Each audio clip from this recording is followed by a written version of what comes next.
Shalom, saudaraku sekalian, jemaat Tuhan yang saya kasih dalam Tuhan Yesus. Pada kesempatan ini, saya sekali lagi mengajak kita merenungkan firman Tuhan. Dan saya akan membacakan satu ayat firman Tuhan buat kita. Jadi, jika seorang tahu bagaimana ia harus berbuat baik, tetapi ia tidak melakukannya, ia berdosa. Jadi jikalau seorang tahu bagaimana ia harus berbuat baik, tetapi ia tidak melakukannya, ia berdosa. Di dalam renungan pada hari ini saya akan mengajak kita merenungkan berbuat baik sesuai dengan kehendak Tuhan. Atau bagaimana kita berbuat baik seperti yang Tuhan inginkan. Saudara berbicara soal kebaikan. Kebaikan ini adalah sesuatu yang sangat abstrak. Sebab bukan hanya orang Kristen yang bisa berbuat baik. Orang yang di luar Kristen pun banyak melakukan hal-hal yang begitu baik. Mereka bisa membagi-bagikan sesuatu kepada orang yang miskin. Mereka bisa menolong orang yang kekurangan. Mereka bisa melakukan sesuatu yang bermanfaat bagi kehidupan orang lain. Nah, lalu kalau begitu, apa bedanya kebaikan yang ada di luar Kristus dan yang ada di dalam Kristus? Di dalam Yakobus pasal yang keempat ayat yang ke-13 sampai dengan ayat yang ke-17, bagian ini Yakobus menekankan bahwa jikalau seseorang melakukan sesuatu, konteks ayat ini berbicara soal bagaimana membuat sebuah rancangan yang tidak boleh melupakan Tuhan dalam hidupnya.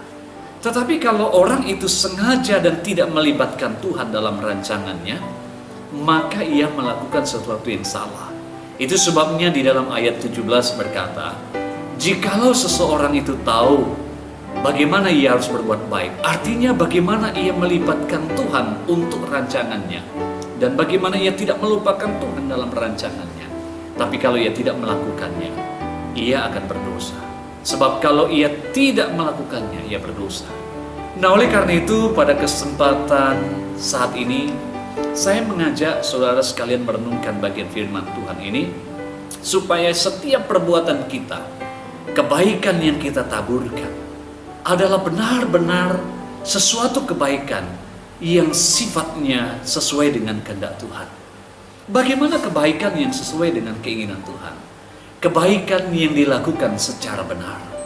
Sebab benar dengan baik, dua hal yang berbeda. Oleh karena itu, kita harus melakukan sesuatu, melakukan kebaikan, juga harus benar. Nah, memiliki sesuatu atau berbuat sesuatu yang baik, yang harus benar, menurut standar Tuhan.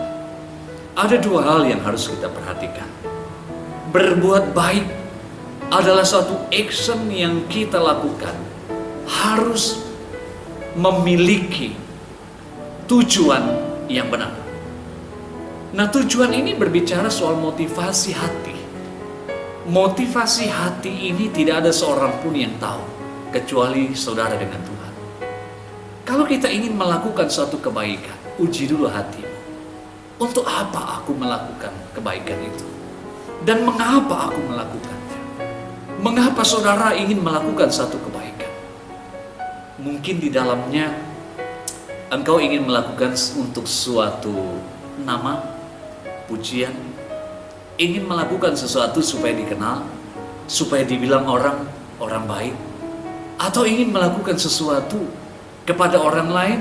Mungkin orang itu punya relasi denganmu sebagai seorang sahabat, sebagai seorang saudara, dan memiliki hubungan darah. Dan sehingga kita bisa melakukan kebaikan baginya. Nah, bagaimana dengan orang yang tidak kita sukai? Bagaimana dengan musuh kita menurut Alkitab? Mampukah kita untuk berbuat baik kepadanya? Dan kalau kita melakukan kebaikan, lihat uji hati kita. Tuhan, apakah aku melakukan kebaikan ini hanya satu tujuanku, agar namamu dimuliakan? Motivasi di dalam hal berbuat kebaikan harus benar di mata Tuhan. Barulah perbuatan itu akan baik dan benar. Yang kedua, saudara, di dalam hal melakukan kebaikan yang berkenan atau memperkenankan hati Tuhan, kebaikan yang kita lakukan itu harus memiliki cara yang benar. Harus memiliki cara yang benar. Kalau saya mau melakukan kebaikan, mau menolong orang lain, tetapi saya tidak mengikuti prosedur-prosedur yang baik, maka kebaikan saya itu akan sia-sia. Kalau cara saya tidak benar.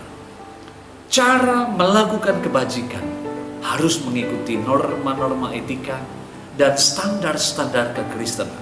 Salah satu contoh, saudara, jikalau saya ingin menolong seorang anak muda, mungkin anak muda itu membutuhkan sesuatu dalam pendidikannya. Saya ingin menolong dia. Maka saya harus konfirmasikan ke dia atau minimal kepada orang tuanya. Atau saya harus melihat anak muda itu dari sisi, apakah dia ini seorang anak muda yang benar membutuhkan, dan bagaimana supaya saya bisa menolongnya dengan cara yang benar dan tidak membuat orang lain merasa iri, membuat orang lain merasa tidak nyaman dengan pertolongan yang saya lakukan. Atau ketika saya berada di pasar, misalkan saya berada di tempat keramaian dan ada orang yang membutuhkan tumpangan jikalau saya misalnya naik kendaraan roda 2. Saat saya mau pulang, ada seorang ibu yang masih muda mungkin berkata kepada saya, "Pak, tolong, saya ingin menumpang bergoncengan dengan Bapak untuk pulang." Dengan sisi lain saya baik sekali menolongnya.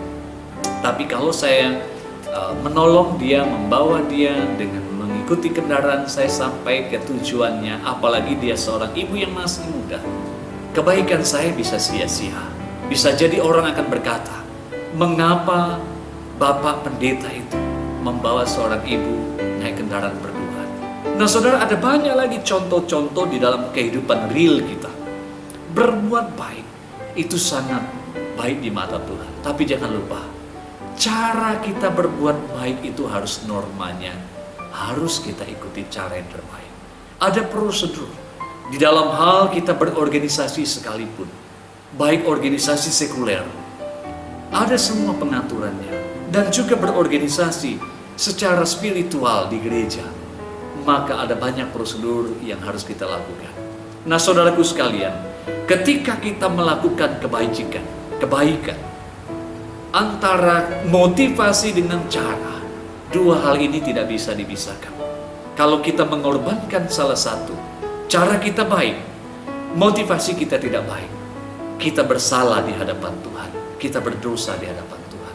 Jikalau kita melakukan sesuatu, kita melakukannya dengan motivasi yang baik, tetapi kita melakukan dengan cara yang salah, maka kita membuat orang lain berdosa.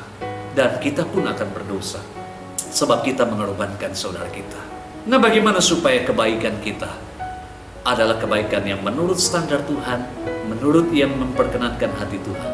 Harus perbuatan baik yang melahirkan motivasi benar dan cara benar. Maka kita akan mampu melakukan kebaikan dan juga benar di mata Tuhan. Puji Tuhan, Tuhan Yesus memberkati.